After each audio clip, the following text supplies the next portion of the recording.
আজি HSLC এক্সামৰ বাবে অতিকৈ গুৰুত্বপূৰ্ণ এটি lesson Nelson Mandela long walk to freedom এই পাঠটিৰ প্ৰতিটো শাৰীৰ পৰা কিদৰে আমি MCQসমূহ উলিয়াব পাৰোঁ লগতে শেহতীয়াকৈ অহা HSLC পৰীক্ষাৰ প্ৰশ্ন আমাৰ সমাধান কৰিবলৈ চেষ্টা কৰিম apartheid what is apartheid What is the full form of ANC, African National Congress?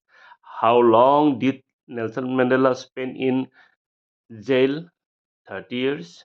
The name of Nelson Mandela's autobiography, Long Walk to Freedom. The first democratic election were held in South Africa in 1994, and Mandela's ANC won 252 seats out of 400.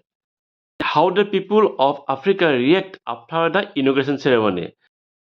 There was a jubilant scene on the street of Pretoria following the inauguration ceremony. The black and the white celebrated together more than 1 lakh South African men, women, and children of all races sang together and danced. দ্বিতীয় পৃষ্ঠাৰ important লাইনসমূহ চাওহা কেনেদৰে আমি প্ৰশ্নসমূহ উলিয়াব পাৰোঁ 10 May dawn bright and clear. The international leaders and dignitaries beside Mandela to pay their respect before the inauguration ceremony.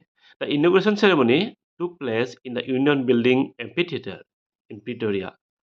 Zenani was the daughter of Nelson Mandela. Mr. de Klerk was the second deputy president and he shone first. Thabo Mbeki was the first deputy president and he shone second.